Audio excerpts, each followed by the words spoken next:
Okay, I'm gonna be talking about some of these comments I got from Tribute to Women in the Military. I think that's what it's called.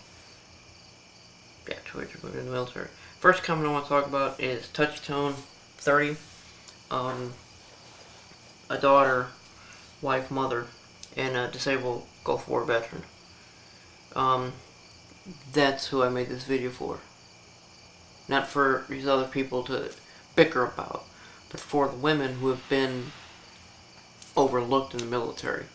The military is, and I'm not saying this is any personal viewpoint, the military is a man's world. Strictly because it has everything's open to the male, not to the female. Men have perfectly, there's more men, period. There's no arguing that. Numbers don't lie, there are more men in the military. I'm not saying there shouldn't be, or but, and just like in every, area of life where one type of person dominates, or not dominates, but over on campuses the other ones, they're looked over. Um, and that's all I'm saying.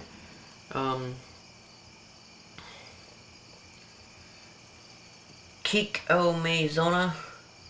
It's easy to shoot, but close combat is more difficult, ladies. Yeah, it is. But it's more difficult up here than anything else. People don't understand it's not physical strength that will win wars. It's mental power. It's the ability to push on when others don't. Okay?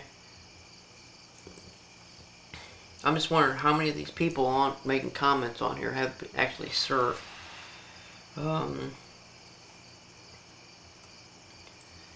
Guts beater, maybe not, maybe on the not the drill team, but combat is truly a man's job.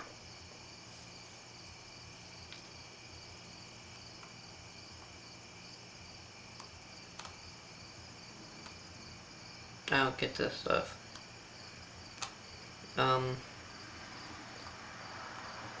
This alligator guy, he does a lot.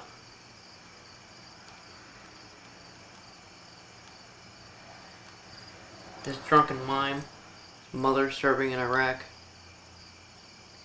If you see this, tell your mom thanks for me. It disgusts me to see people talking crap about women in the military. Yeah, these are your fellow soldiers. That's the thing. What happened to esprit de corps, people?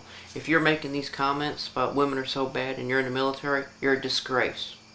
Okay, esprit de corps. Your fellow soldier before anything else. You're supposed to die. You're supposed to kill. You're supposed to do whatever it takes to ensure that your battle buddy goes home. That means you don't go home. But your battle buddy does.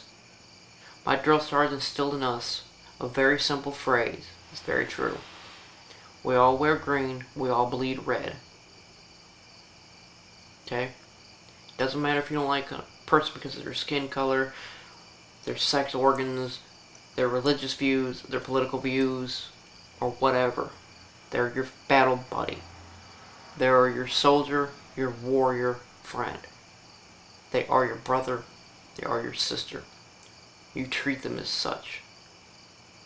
There's an individual in my unit I did not like. We just didn't get along. I would die for him. That's my job, or was my job when I was in. I hated him, couldn't stand him. I'd have smacked him every day of the week if I could have. But if you smacked him, I'm gonna be on your butt. Period. If anybody talk mess about him, I'm gonna defend him to the day, till my last breath. Because that's what we do in the military.